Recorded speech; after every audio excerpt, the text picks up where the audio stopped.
माझा महाराष्ट्र न्यूज सदैव आपल्यासोबत।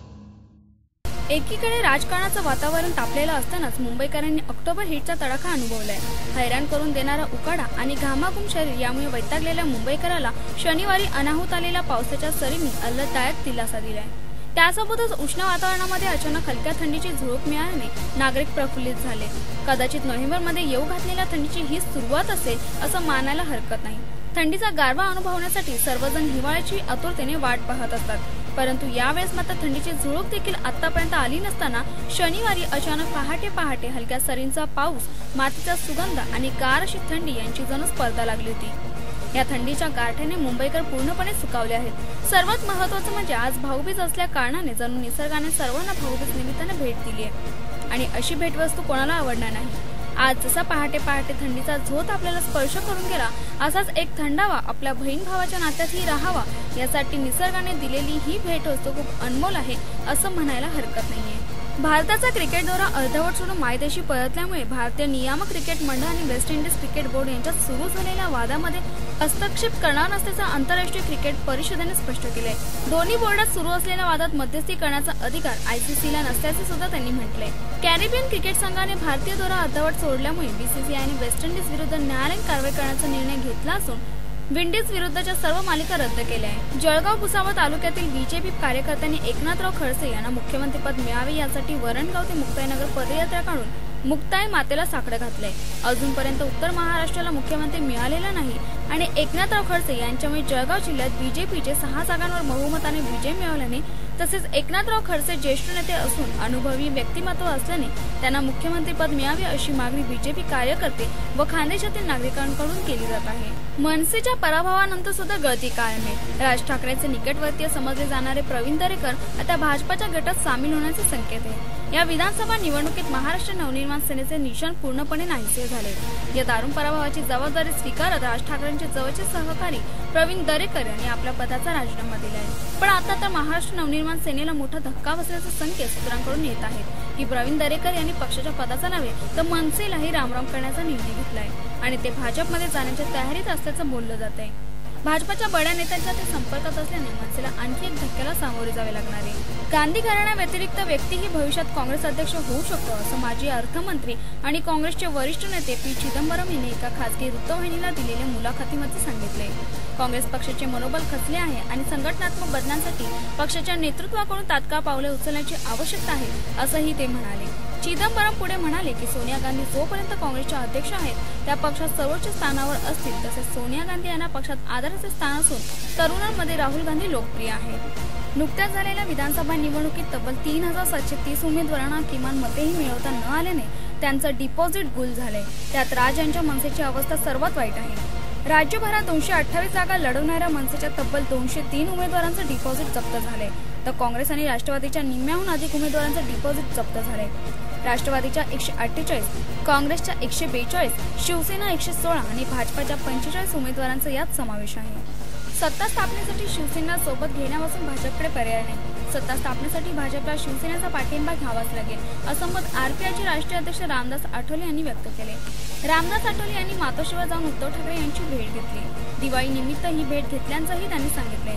उद्धव ठाकरे यांच्या भेटीत सत्ता स्थापनेबाबत चर्चा झाल्यानं त्यांनी सांगितले, भाजप सोबत जाण्याबाबत आपल्याला कोणतीही अडचण नाही। दिवाळी झाल्यानंतर सत्ता स्थापनेसोबत भाजपची चर्चा करू अशी माहिती उद्धव ठाकरे यांनी आपल्याला दिल्याचं आठवले यांनी सांगितले। एअर इंडियाचे विमान बॉम्बस्फोट किंवा आत्मघाती हल्ल्यात उडवून देण्याचा धोका गुप्तचर यंत्रणांनी गोपनीय माहितीच्या आधारावर उघड केल्याच्या पार्श्वभूमीवर या 3ही विमानतळावर रेड अलर्ट जारी करत चोख सुरक्षा बंदोबस्त ठेवण्यात आलाय। मुंबई, कोची तसेच अहमदाबाद, मुंबई या क्षेत्रात एअर इंडियाच्या विमानाला धोका असल्याची माहिती कोलकात्याहून मिळाली असल्याचं कोची येथील विमानतळ संचालक के.सी. नायर यांनी सांगितले। आत्मघाती बॉम्बर्स आणि इंडियाच्या 2 विमानांमध्ये चढण्याचा प्रयत्न करतील असा इशारा नवी दिल्लीतील नागरी विमान वाहतूक सुरक्षा विभागाकडून एका पत्रात देण्यात आले। 24 ऑक्टोबरला मध्यरात्री किंवा 25 ऑक्टोबरच्या सकाळी अहमदाबादहून मुंबईला तसेच पहाटे 5 वाजता कोचीहून मुंबईला जाणाऱ्या विमानांना लक्ष्य केलं जाऊ शकतं। प्रत्येक विमानात वेगवेगळ्या सुसाईड बॉम्बर असतील, त्यामुळे कसून चौकशी केल्यानंतर विमान उडाणाला परवानगी द्यावी असे या पत्रात म्हटलं होतं। धोका लक्षात घेता या 2 तारखांना अहमदाबाद मुंबई विमानतळावरील सर्व विमानांची सुरक्षा वाढवली जाईल। अहमदाबादचे नागरी विमान वाहतूक प्रादेशिक उपायुक्तांना 22 ऑक्टोबर रोजी या पत्राची प्रत संबंधित अधिकाऱ्यांना दिली होती। केंद्रीय रेल्वेमध्ये सदानंद गौडा यांची संपत्ती अवघ्या 5 महिन्यात दुपटीने वाढली आहे। नॅशनल इलेक्शन वॉच आणि असोसिएशन फॉर डेमोक्रॅटिक रिफरन्स या संस्थेच्या अहवालात ही माहिती उघड झाली आहे। रेल्वेमंत्री गौडा यांनी 5 महिन्यापूर्वी म्हणजेच लोकसभा निवडणुकीवेळी संपत्ती 9.88 कोटी असल्याचं जाहीर केलं होतं। आता त्यांची संपत्ती 5 महिन्यात दुपटीने वाढून 20.35 कोटी इतकी झाली आहे। म्हणजेच गेल्या 5 महिन्यात गौडा यांची संपत्ती सुमारे 10.46 कोटी रुपयांनी वाढली आहे। पंतप्रधान नरेंद्र मोदी यांच्या आदेशानुसार सर्व मंत्र्यांना पंतप्रधान कार्यालयाकडे संपत्तीचा तपशील देणे आवश्यक आहे। त्यानुसार मंत्र्यांच्या संपत्तीची माहिती समोर येत आहे। WTA स्पर्धेत सानिया मिर्झा आणि कॅरा ब्लॅक जोडीने उपांत्य फेरीत आगेकूच केली। एकत्रित शेवटची स्पर्धा खेळणाऱ्या सानिया कॅरा जोडीने अमेरिकेच्या रॅक्वेल स्कोप्स जोन्स आणि अबिगाइल स्पियर्स जोडीवर 6-3, 2-6, 12-10 अशी मात केली। सानिया आणि कॅरा यांनी यापुढे जोडीनं न खेळण्याचा निर्णय घेतलाय। पुढील वर्षी सानिया तेपाईच्या बरोबरीने खेळणार आहे। दरम्यान महिला एकेरीत पेट्रा क्वेल्टने मारिया शारापोव्हा 6-3, 6-2 असे नंबर सनसनाटी विजयाची नोंद केली। WTA फायनल स्पर्धेतील सलग 2 पराभवानंतर मारिया शारापोव्हाने विजय तर मिळवला, परंतु अग्रेसका विरुद्धच्या या विजयानंतर शारापोव्हा स्पर्धेबाहेर फेकली गेली। स्पर्धेतील आव्हान कायम राखण्यासाठी शारापोव्हाला सलग 2 सेटमध्ये विजय मिळवणे आवश्यक होते। मात्र पहिल्या सेट जिंकल्यानंतर तिने दुसऱ्या सेटमध्ये 3 मॅच पॉइंट कमावले। त्यामुळे सामना तिसऱ्या सेटमध्ये गेला आणि 7-5, 6-7, 6-2 अशा विजयानंतरही शारापोव्हाचे स्पर्धेतील आव्हान संपुष्टात आले। वर्षाअखेरपर्यंत TMTच्या ताफ्यात सुमारे 600 बसेस आणण्याचे पालिकेचे स्वप्न कागदावरच राहिले असले तरी ऐन दिवाळी TMTला 10 बसेस मिळाल्या आहेत। या नव्या कोरा बसेस ठाणे अंधेरी आणि वांद्रे कॉम्प्लेक्स मार्गावर चालवल्या जाण्याची शक्यता आहे। आवश्यकतेच्या तुलनेत या बसेस कमी असल्या तरी हेही नसे थोडके अशी स्थिती प्रवाशांची झाली आहे। लोकसंख्येचा विचार करता ठाण्यासाठी किमान 800 बसेसची गरज आहे। मात्र TMTकडे अवघ्या 320 बसेस असून त्यापैकी सुमारे 150 बसेस रस्त्यावर धावतात। 100हून जास्त खासगी बसेस TMT मध्ये विलीन करून तसेच 320 बसेस केंद्र सरकारच्या JNNRM अंतर्गत विकत घेऊन या बसेसची संख्या 600 पेक्षा जास्त करण्याचा मनोदय पालिकेने बजेट सादर करताना व्यक्त केला आहे। पंतप्रधान नरेंद्र मोदी आज मुंबईच्या दौऱ्यावर आहेत। या दरम्यान ते शिवसेना पक्षप्रमुख उद्धव ठाकरे यांची भेट घेण्याची शक्यता आहे। एका हॉस्पिटलच्या उद्घाटनासाठी नरेंद्र मोदी आज मुंबईत येणार आहे। पंतप्रधान नरेंद्र मोदी यांनी आज उद्धव ठाकरेंची भेट घेतली तर महाराष्ट्रात शिवसेना भाजपचं सरकार येणार यावर मोहर उमटेल। महायुती तुटल्यानंतर शिवसेना आणि भाजपमध्ये प्रचारादरम्यान प्रचंड कडवटपणा आला होता। उद्धव ठाकरे यांनी तर भाजपाची तुलना अफजल खानच्या फौजांशी केली होती, तर भाजपच्या दुसऱ्या फळीतल्या अनेक नेत्यांनी शिवसेनेवर एकटीचं तोंडसूक घेतलं होतं। त्यामुळे सत्ता दृष्टिक्षेपात असताना हा कडवटपणा दूर करण्याची ही चांगली संधी आहे। आघाडी सरकारने जाता जाता घेतलेल्या एका धक्कादायक निर्णयाची माहिती उघडकीस आली। अँटी करप्शन ब्युरो म्हणजेच लाचलुचपत प्रतिबंधक विभागाला माहिती अधिकार कायद्यातून वगळले। आघाडी सरकारनं 6 सप्टेंबरला याबाबत अधिसूचना काढली। जनतेला अंधारात आणि नियमांचे उल्लंघन करून हा निर्णय घेतल्याचा आरोप माहिती अधिकार क्षेत्रातील कार्यकर्त्यांनी केलाय। अधिसूचना काढण्यापूर्वी हरकती आणि सूचना मागवणे आवश्यक होतं, तसंच विधिमंडळाच्या पटलावर हा विषय ठेवणे आवश्यक होतं। मात्र आघाडी सरकारनं 6 सप्टेंबर 2014 रोजी हा विभाग माहिती अधिकार कायद्यातून वगळल्याची अधिसूचना जारी केली।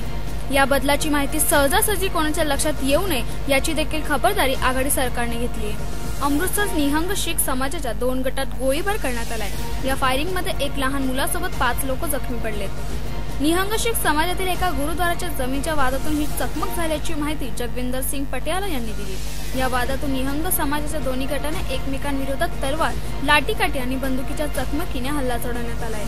सुरुवातीला थोड्याशा वादातून झालेल्या या वादाचे रूपांतर एकमेकांवर गोळीबार करण्यापर्यंत गेले।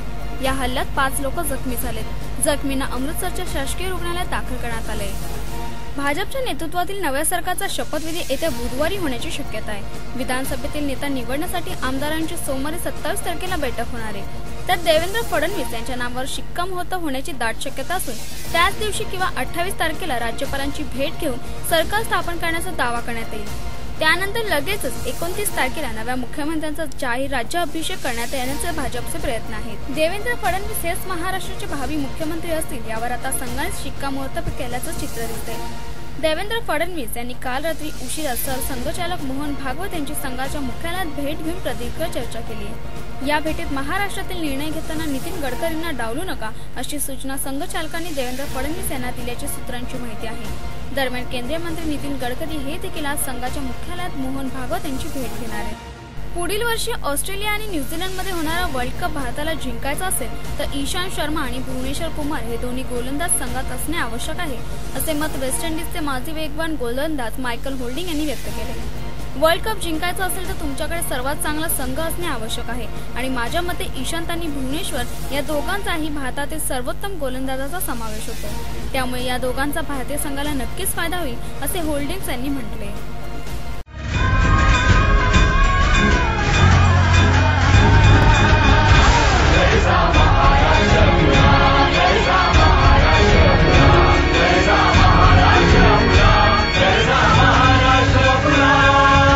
गर्जा महाराष्ट्र न्यूज सदैव आपल्यासोबत।